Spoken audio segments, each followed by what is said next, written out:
मटकते भय मोटे से जगन्नाथ जी आ जाते थे और जल्दी आके बैठते। बलभद्र जी भी आते, सुभद्रा जी भी आते, प्रेम से पाते।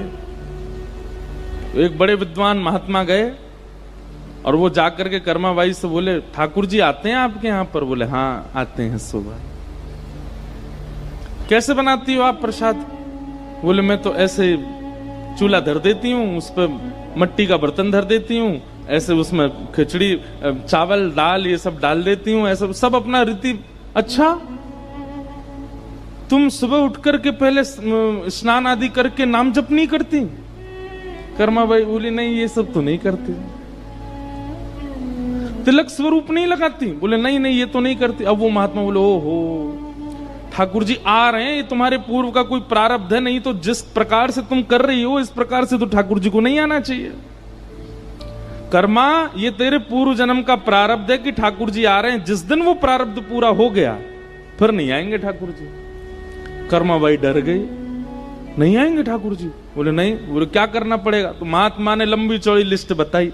3 बजे उठो, उठ करके स्नान करो, फिर महोदधि जाओ, समुद्र में स्नान करो, फिर वापस आओ, आकर के फिर शुद्ध जल से स्नान करो, फिर उसके बाद ये नाम जप करो, इस दिशा में बैठ करके आसन लगा करके वहां पर बैठ करके थोड़ा ध्यान करो, फिर उसके बाद चंदन घिसो, चंदन घिस करके तिलक स्वरूप करो, 12 अंगों पर तिलक धारण करो, गले में कंठी माला पहन करके रहो, आदि आदि इतने नियम बता दिए। कर्माबाई सब लिखती गई, अच्छा ठीक है।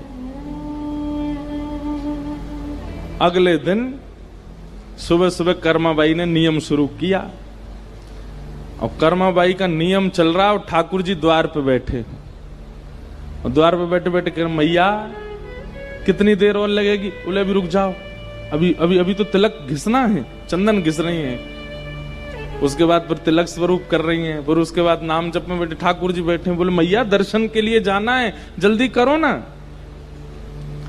कर्माबाई बोली रुक जाओ, अभी अभी मेरे को करने दो। आज ठाकुर जी भूखे ही लौट गए क्योंकि मंदिर में मंगला आरती होने लगी। ठाकुर जी दौड़े, ठाकुर जी मन में विचार करने लगे, बलभद्र भैया जन कौन कर्मा को पूरा पाठ पढ़ा गया है, ये पहले जैसा कुछ कर ही नहीं रही है, अब ये क्या नियम में लग गई है। सुभद्रा जी बोली क्या नियम में लगी? ये सब नियम आपने ही वेदों में बताए, वही नियम कर रही है। बोले वो सब ठीक है, पहले से नियम में लग जाए तो नियम करे, पर कर्मा तो शुद्ध चित्त वाली है, कर्मा के तो हृदय में उत्सव चलता रहता है, उसके लिए इतनी आवश्यकता नहीं है, वो क्यों इतना विलंब करती है? आज भूखा रह गया मैं।